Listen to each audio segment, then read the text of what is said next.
Guillaume Copard, bonjour. Je t'ai rencontré au stage, je voulais donc te faire découvrir sur notre chaîne qui est l'espoir et la santé. Et tu nous as fait un livre qui est magnifique, que je conseille à tout le monde, qui est un cri pour la terre. Peux-tu nous en parler un petit peu en gros?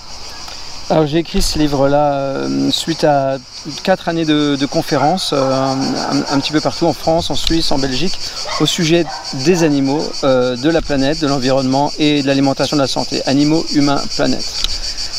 Aujourd'hui, on sait qu'on traverse une période relativement difficile, anxiogène, avec un avenir plutôt compliqué, c'est-à-dire on parle de réchauffement climatique, de la chute de la biodiversité, etc. Beaucoup de maladies chez les humains, beaucoup de maladies qu'on n'aurait pas si on mangeait bien, le cancer, diabète et beaucoup d'autres choses. On parle aussi d'une grande souffrance des animaux, une très grande souffrance des animaux d'élevage dans les abattoirs, etc. On pille les océans, etc. Donc c'est un moment crucial. L'humanité a rendez-vous avec elle-même et je pense que c'est urgent d'informer, de dire ce que l'on peut faire individuellement et collectivement, et puis de prendre conscience de ce qui se passe vraiment, y compris sur un plan peut-être même non seulement donc scientifique et concret, politique, économique et social, mais aussi sur un plan spirituel. Ça c'est très important. On dit qu'on a dépassé actuellement les ressources de la planète en une année. Avant on était donc au mois d'octobre il me semble, et aujourd'hui on dit qu'on l'a dépassé maintenant au mois de juillet. C'est-à-dire que on ne fait pas ce qu'il faut pour pouvoir améliorer malgré tout ce que l'on fait là, malgré tout ce que l'on montre du problème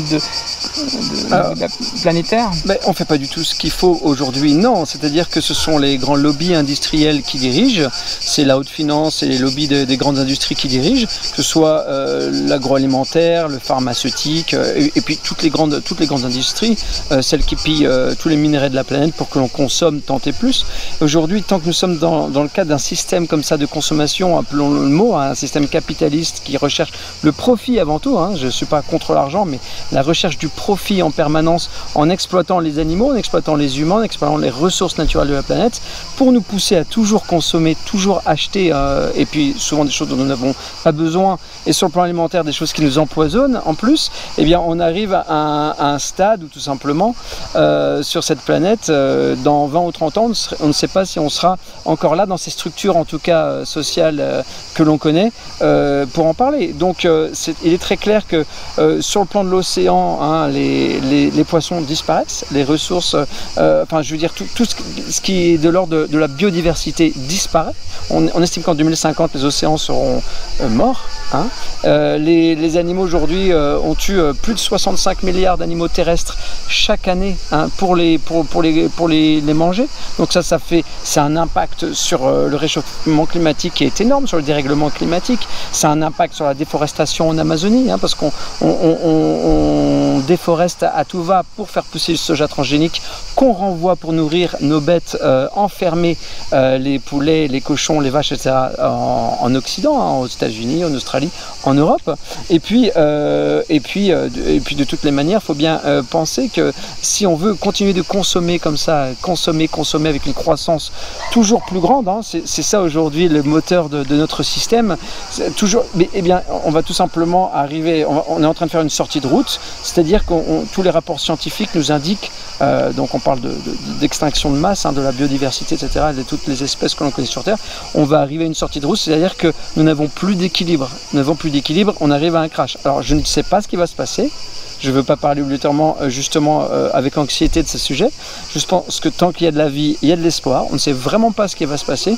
Mais si on change notre comportement déjà intérieurement, personnellement, notre rapport à nous-mêmes, notre rapport aux autres, notre rapport aux vivants, notre rapport aux animaux, notre rapport à notre alimentation, bien comprendre qu'aujourd'hui on était en stage chez Irène Grosjean pendant 3 jours. Si on pense à manger des choses qui nous nourrissent sainement et qui ne nous rendent pas malades, on a des chances de contaminer positivement les autres habitants de cette planète pour mettre le cœur et la compassion en avant, et pas cette recherche du désir et d'être soumis à ce système qui nous demande de consommer toujours des choses qui nous empoisonnent et des choses qui sont inutiles. Alors tu parles donc un petit peu de passion dans une religion, c'est ça, enfin, une religion ou une pensée, une bonne pensée. Tu es avec Mathieu Ricard, j'ai vu? Ah oui, alors moi, c'est pas du tout la religion qui m'intéresse. Hein. Je parle de spiritualité, c'est-à-dire, On est d'accord. voilà, c'est-à-dire que alors, je suis pas contre les religions, mais c'est pas ce qui m'intéresse. Mathieu Ricard, c'est quelqu'un pour moi d'extrêmement inspirant.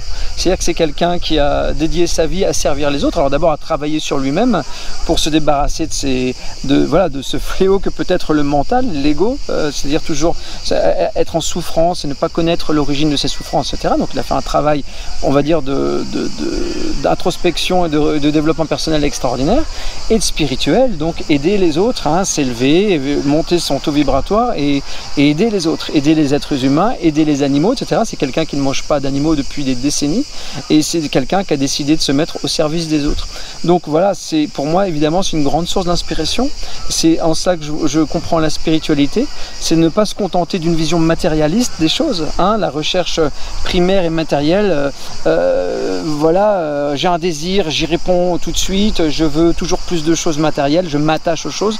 Je pense que c'est important de travailler chacun sur soi-même pour se libérer un petit peu de ce désir et de cette vision matérialiste, augmenter notre niveau spirituel, notre compréhension du monde tel qu'il est aussi dans l'invisible, pas seulement dans la matière, et puis et vraiment développer notre cœur, avoir ce cœur élastique et dans lequel on peut mettre les animaux, les arbres, la planète, les autres humains, et puis donc changer notre façon peut-être de vivre, de consommer, de manger.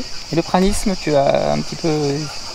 Tu es un peu intéressé au pranisme? Alors, le pranisme, c'est un sujet qui m'intéresse. Hein, donc peut-être que tout le monde ne sait pas ce que c'est. Si sur ta chaîne, ils savent. Pas encore. On va dire à la chaîne, le pranisme, il y a des gens qui vivent de lumière. Voilà, d'énergie, de lumière. D'énergie, voilà, et de soleil, d'oxygène et de soleil. Mais bon, on peut pas trop en parler, mais on y viendra un jour. Ouais. Si on peut en parler, c'est super intéressant. Donc toi, je vois que tu t'intéresses à beaucoup, tu as réalisé des films et fait pas mal de choses. Oui. Je me demandais, est-ce que tu as essayé de faire quelque chose sur le pranisme, de regarder un petit peu vers ces choses-là, parce qu'en fin de compte aussi, c'est une façon de voir la vie vers le bon sens aussi, même si c'est peut-être pas la perfection, c'est trop rien. Mais je sais pas si c'est de la perfection, mais moi je pense que dans un premier temps, manger du vivant et du végétal pour se réharmoniser et monter ses vibrations, c'est déjà très intéressant. Ouais. Le jeûne, j'aime bien pratiquer le jeûne, vraiment des vraies cures de jeûne, ça fait vraiment du bien.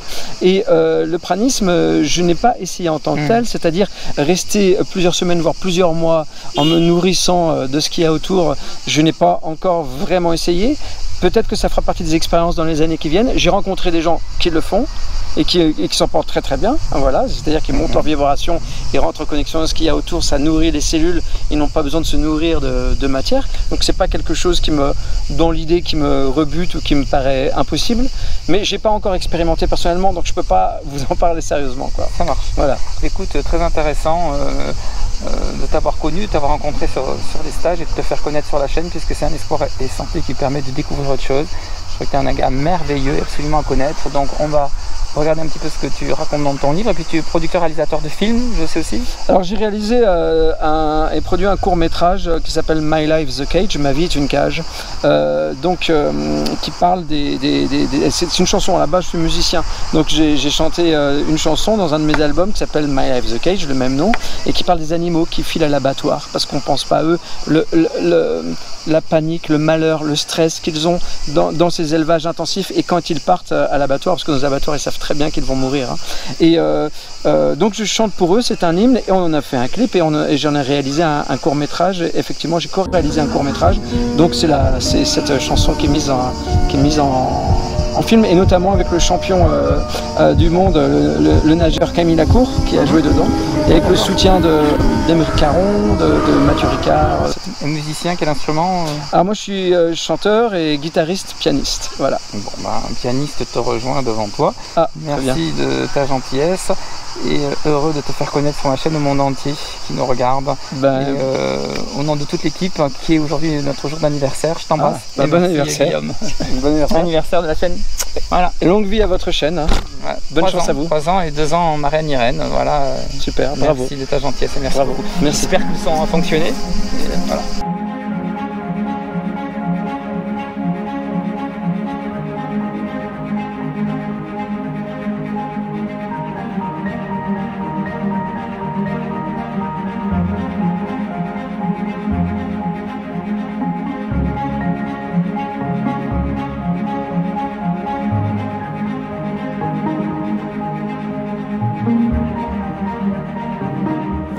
très bien, plein d'amour, plein de compassion, plein d'empathie. J'ai vraiment apprécié quand Guillaume disait que quand on libérera les animaux, on libérera en fait aussi l'homme. Et c'est ce que j'ai toujours pensé aussi. Ça fait déjà un moment que je me pose des questions, qu'est-ce que je mange, j'essaie de changer mon alimentation, je mange bio, je ne mange plus de produits laitiers. Mais c'était pas assez et j'arrivais pas à savoir vraiment où je vais. Et en fait, donc j'avais réplique de toutes mes questions.